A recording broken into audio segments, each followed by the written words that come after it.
welcome, ladies, gentlemen, and whoever and whatever. Good morning, good afternoon, or good evening for wherever you are all over the world. What a trip. Okay, today I'd like to be working on some doubles, triplet rolls, or you want to call them syncopated rolls. Do we have any questions? If anybody viewed the lesson yesterday? Any questions on yesterday's lesson? If you do, we'll kind of address it and see what happens. And if you're watching, please get into the chat, say hello, and get yourself recognized that you're here. It makes it a lot easier for me to talk to someone as opposed to just talking to a screen.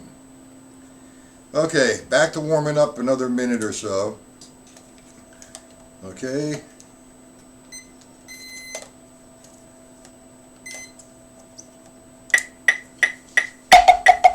Eighth note vamps.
Okay.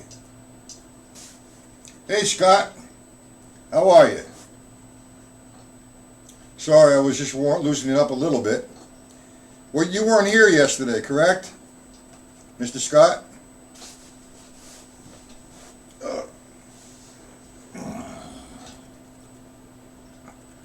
I'm going to be working on triplet rolls today, or syncopated rolls. Okay? Are you familiar with triplet rolls?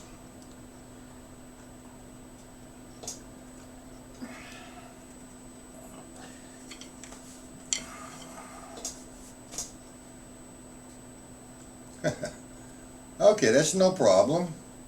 I have that problem every day. Okay, well, a triplet roll is actually 16th. It's a 16th note triplet or a sextuplet inside of two downbeats. What I like to do first off is let's explain what the eighth note triplet is, because that's where the triplet roll is coming from. So if I did one measure of eighth note triplets, alternating strokes. 1 and 2 and 3 and 4 and now that's an eighth note triplet, alternating hands.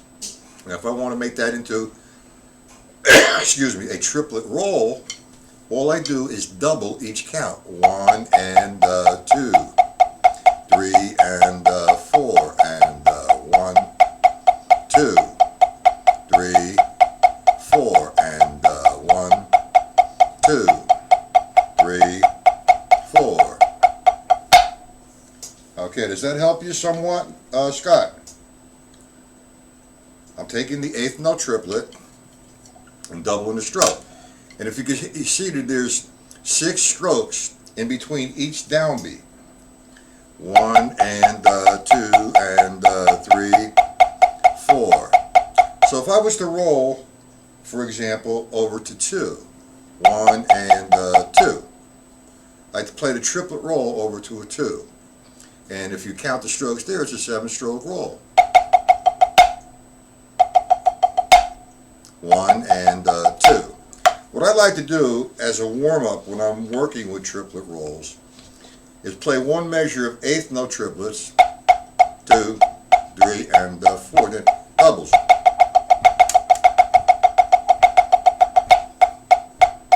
Three, 4, 1, 2, 3, 4, 1, 2, 3, 4, 1, 2, 3.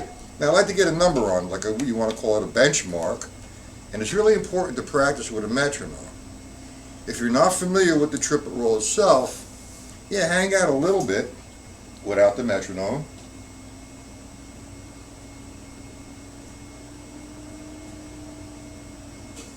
Well, you don't have to play. I mean, it's cool. I mean, I guess. I mean, it doesn't matter. What I want to do, I'm going to go all the way down to 60. I don't know if that's going to be too fast. Let me try it with you. What I'm going to do is I'm going to play one measure of eighth note triplets alternating. 2, 3, watch. 1, 2, 3, 4. The next measure, I'm going to play this triplet roll. So I'm playing one measure of alternating triplets, single strokes, and then I'm playing double strokes. So I have, here we go. 1, 2, 3, 4. 1, 2, 3, 4. 1, 2, 3, 4. 1, 2, 3, 4. 1. But notice what I'm doing at one point. When I'm making my single stroke, look at my sticks. They're equalized distance from the drum, or the drum pad in this case. So it's 1, 2, 3, 4. Now what I try to do before I make the next stroke, I'm back up. 1 and 2 and 3. There's no stroke. I guess you can call it a stroke and rebound. I don't like to refer to that.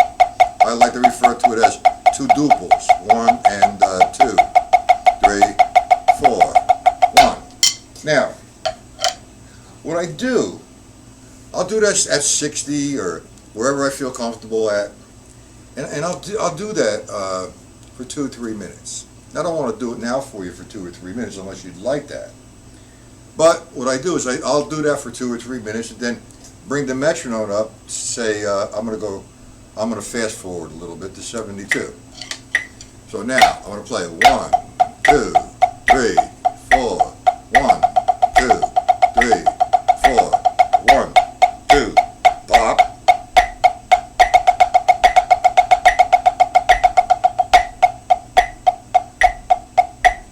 And again, what I'll do is for 2 or 3 minutes. Now, it's not about a contest, like I said. It's not a sport.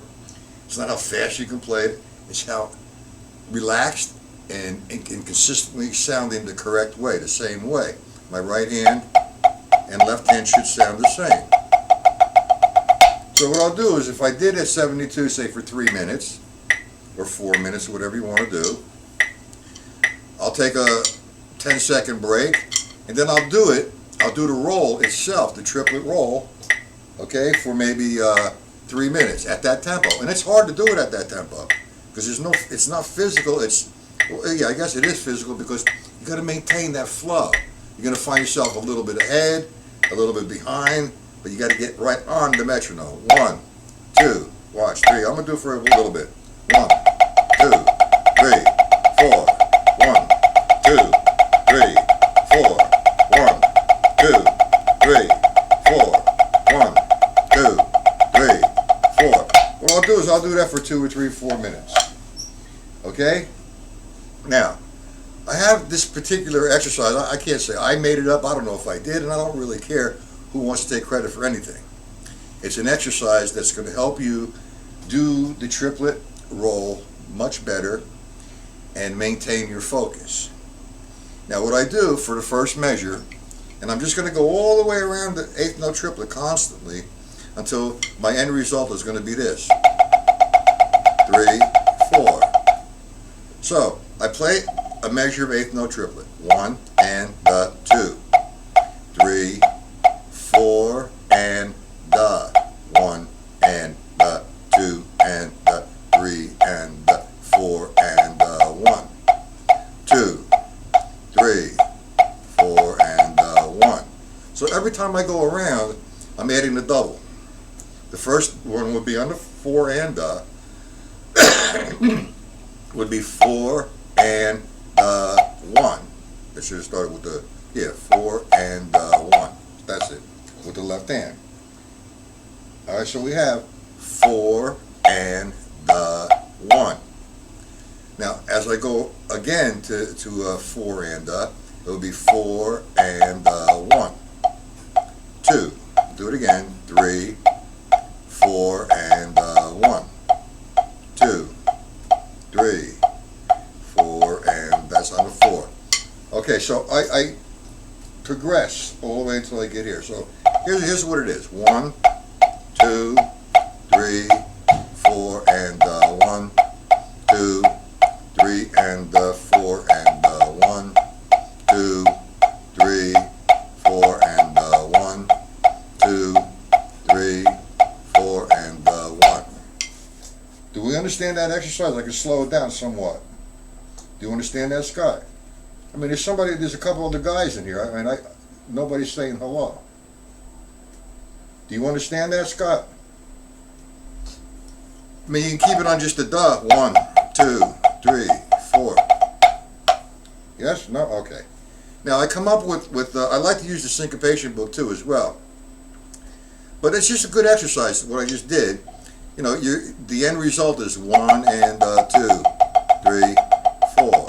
1, 2, back, 4 and 1, 2, 3, 4 and 1, 2, 3, 4 and 1, 2, 3, so on and so forth. Now, it's actually a good exercise to focus because now you have to remember what you just did, where you're on the duh of the 4, the and of the 4, or the 3, or wherever you were.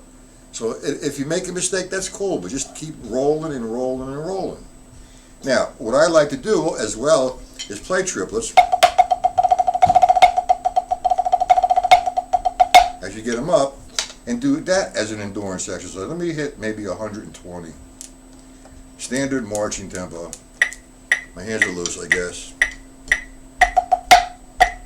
1, 2, 3, 4.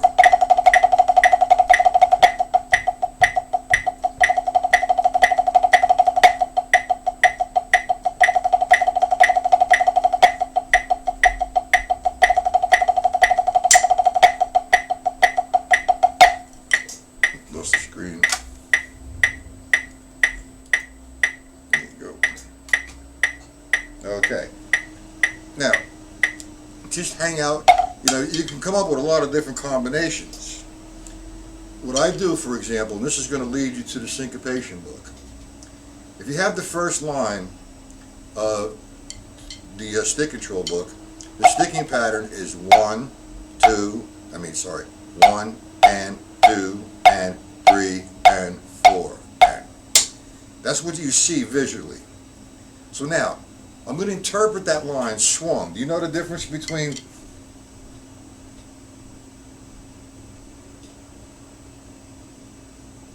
you're just what, Scott?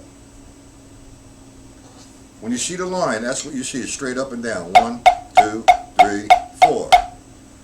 Now, do you understand straight up and down, like I said, or swung?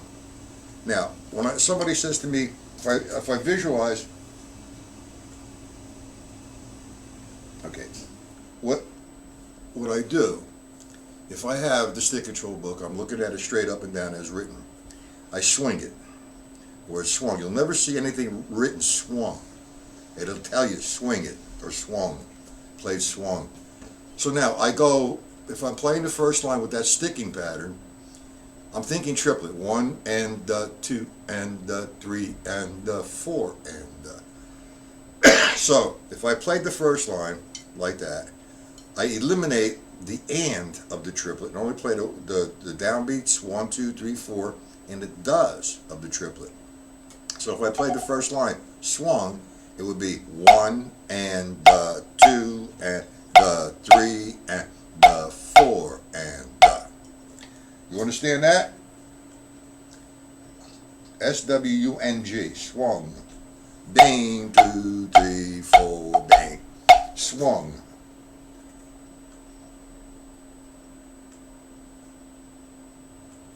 So, okay. Now, I played the first line of stick control book, swung. 1 and 2 and 3 and 4 and now I'm going to eliminate the lefts and just say, okay, I'm going to reference or play just the rights. So line 1 now will become just quarter notes. 1 and 2 and 3 and 4. So now I'm thinking 4 quarter notes. And the distance between each quarter note is open right now. And we're going to fill that in with a triplet roll, like this. 1 and 2 and 3. 4. 1, 2, 3, 4. So I'm referencing off the book and I'm just playing just quarter notes. Okay, so I have 1 and 2 and 3, 4. 1, 2, 3, 4. 1, 2, 3, 4. You understand where I'm getting that from, Scott?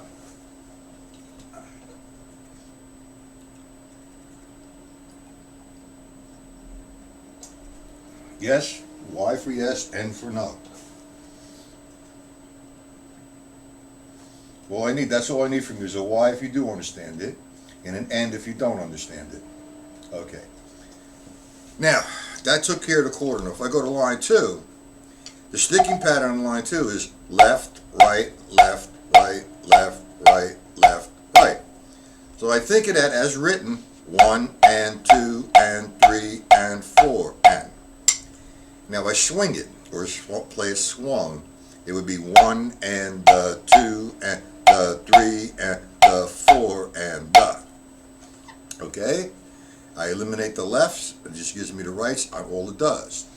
1 and 2 and 3 and 4 and Now what I'm going to do is play the roll into the da. 1 and 2 and 3 and 4 and Hey Scott, do you know the level system?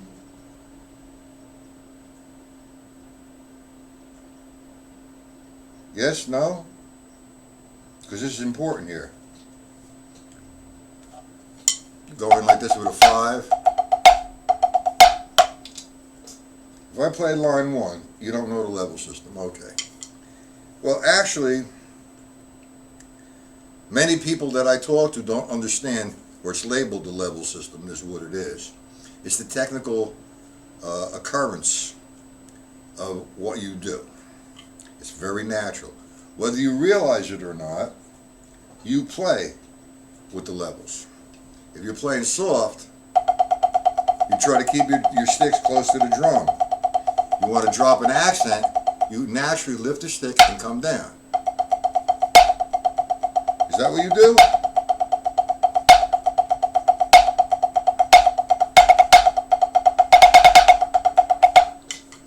Do you do that, Scott? Play soft. And you want to get one note louder. Do you hit that? See how natural? Now, if I explain that, and you understand what's occurring, you can practice that. And by practicing that, it's going to make it cleaner and faster. Let me back up a little bit here. Okay, this was kind of yesterday's lesson.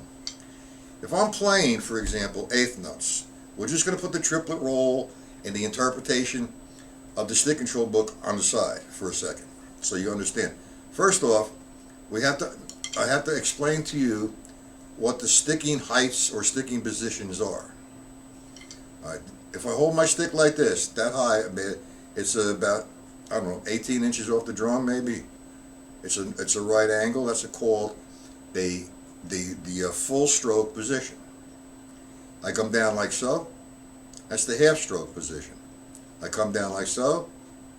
That's the quarter stroke position. So I have full stroke position, half stroke position, and quarter stroke position. That's the sticking position, sticking heights. Now, if I execute from this point and throw the stick down, I follow it right back. Now, that changes name. I'm in the full stroke position, but when I use it, it's called a free stroke. The reason why it's a free stroke, I throw it down, come back, and stop it. My hand brings it down, brings it back. So my hand is faster than the drum, the stick. That's a full stroke. And that's used to obtain accents or play loud. Now, if I'm down, I'm here, that's the free stroke we just did. Now, the next stroke would be a down stroke. I'm starting from this position, coming down. That is also puts me in position to hit an accent. But I stay down because maybe my next stroke is going to have to be taps. So I have, that's the free stroke, the downstroke. And notice, the free stroke and the downstroke sound the same, because they're hitting from the same point. The only difference is where I stop it on a downstroke is here, to put my hand in a different position. The next stroking position is a tap. I just hit the drum, it comes right back. It's for a light position. So far we have the free stroke, the downstroke, and now the tap. Next one would be a upstroke. Now notice that tap is sounding the same consistently. So what I'm doing now is I'm going to go to the upstroke position. I strike the drum from here, but I bring my stick up into the free stroke or full stroke position.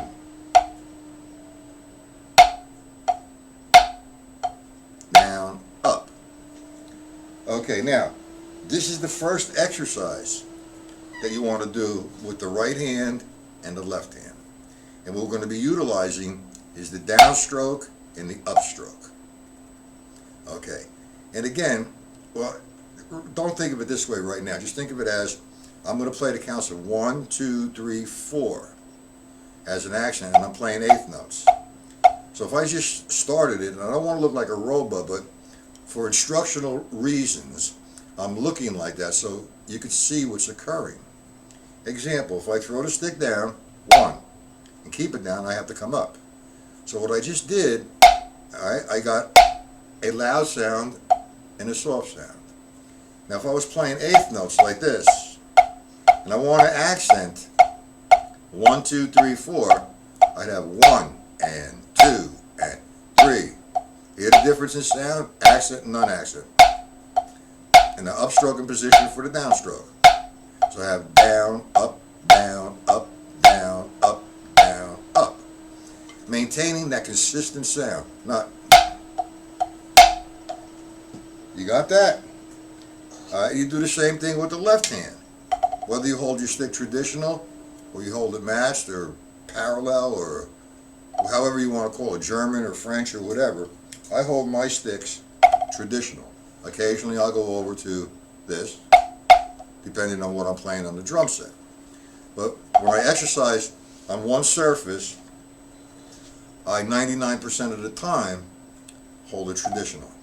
How do you hold your sticks? Do you hold your sticks traditional, Scott? Mr. Scott?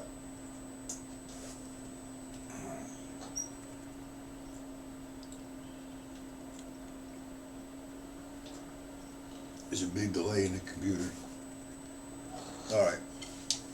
I just did the right hand down, up, like 1 and 2 and 3 and 4 and 1. Same motion. 1, 2, 3, 4. 1, 2, 3, 4. Now, stay with that exercise. What is that? DUTR.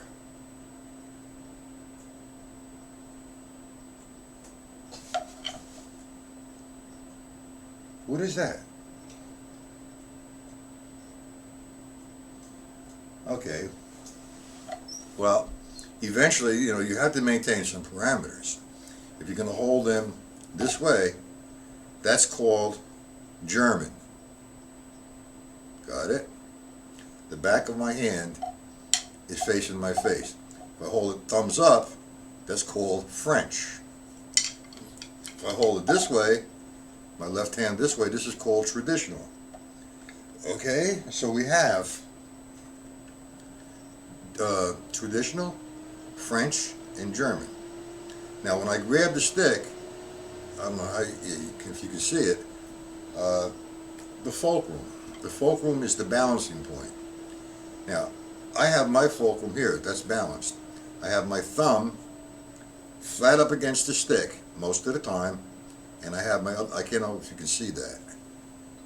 Can you see that, Scott? I think, yeah, like that, that's good. That's my basic position, and my fingers are wrapped underneath it. Now, I don't hold the stick curled into the center like that. I give some space with the stick and hold it out, so I have that. That's comfortable for me. That gives me, or that allows the stick to be free, yet controlled, and sound correctly. If I hold that stick tightly, okay? If I hold the stick tightly, I'm going to choke the sound. Here, my stick is not choked right now. Now I'm going to hold the stick tight, and I don't like to do this. Hear the difference in sound. What happens when it's loose and relaxed, the sound goes outward. When you hold the stick tightly, the sound goes out, but not as much as it should. Most of the sound goes up into your arm. And that's going to create a problem. That's going to create eventually carpal tunnel syndrome or tendonitis. And you're not going to be able to play for a long period of time because you're straining your muscles. Now, there's a lot of things going around the drum community, molar, stone, bidding, and bong, and all that good stuff. Now, a lot of guys will hold their stick like a baseball bat. That is a true molar method. But you have to understand where molar comes from and who he studied with. I mean, molar took care of it this way, but that's how molar learned. You see that? Do you see that position like a baseball bat? There's no fulcrum there. And his left hand he'd hold like this. See that? That's a true molar. However, and you have to understand where it's coming from now. Sanford Moeller was a great drummer, a great teacher. He modified what I just showed you so that you could utilize your fingers and so on and so forth. But Sanford Moeller studied with a Civil War drummer. Okay? And you have to understand now, like we have modern technology today, we have a nuclear plant someplace in the United States, and we program it, push a button, and the bomb goes off. We have all these drones and cameras and outer space stations that we can see what's going on. The Civil War, there was not even a telephone or a radio. Okay? And now, there was drummers in battle. And the drummers had these big marching drums and with calf skin or mule skin, and there was no tension on them except with a rope. You would use to tighten the drum, you'd have to use a rope. Now you have to understand there's conditions out there in the field. There's rain, there's heat, there's cold. So a calf skin or a mule skin does change the sound in the weather configurations. So now they're out there, 5 or 6 drummers, and you have your platoon or whatever is going to either charge, or the right flank is going to charge to the east or the west, ready, aim, fire kind of thing. And all these signals were given. All these signals were given by the drummers, and they had to pound the drum, you know, boom, boom, boom, so that the soldiers who were in battle were listening to the drums for the orders being given by the general or the captain, whoever. So that's where Moeller system, that's the Moeller system. Moeller is, to me, a very wasted time of energy, a true Moeller. All right, now, you know, it gets a little confusing because, you know, Sanford Moeller, George Lawrence Stone, they were all, what happened here? They were all good musicians. And Moeller is M-O-L-L-E-R. Okay? And they revised it and they refined the method. But I go with Sir Isaac Newton, his theory on his physics. For every action, there's an opposite reaction. I throw the stick down, the opposite reaction was to come back. Okay?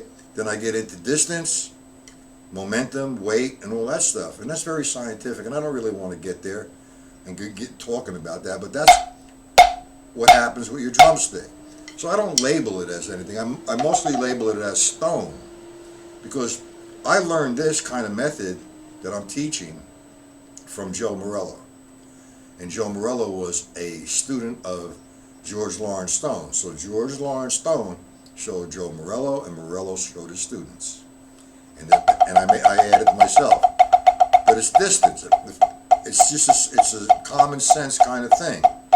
If I hit a distance from here, I'm not going fast. Even if I went fast, the distance, the sound is the same. Now, if I lift the stick in a different height, I'm going to get, when I come back down, I'm going to get a different sound. I'm going to get an accent.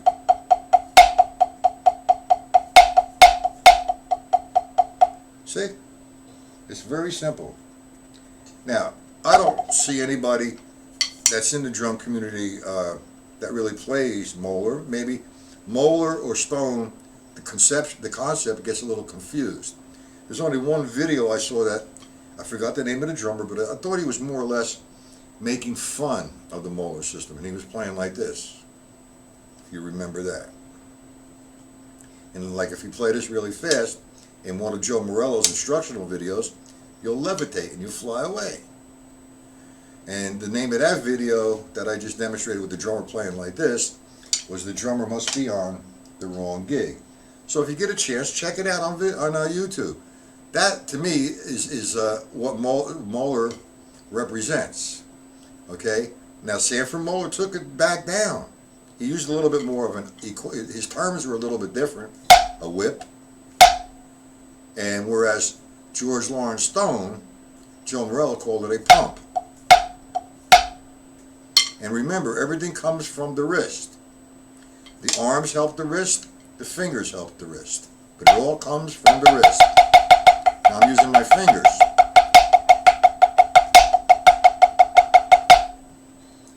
Do we all understand that? Would you agree with that video there, Scott? You know, ba-ba-doo-bing.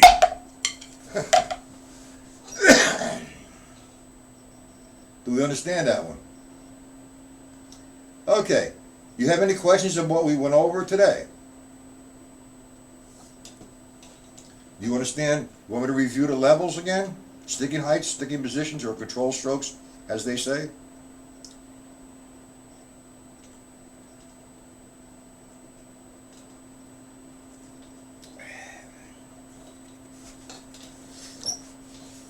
Now, I do this again, like I said.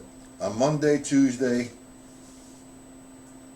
No, it's not good for stage presence. What that is clowning around on stage. That's the what do you call it? I mean, it looks kind of dumb. Anyway, I do these lessons and they're free for a while. And when if I have to stop for a while, I will. All right. Well, it's gonna take a little time for it to compress and go to YouTube. Anyway,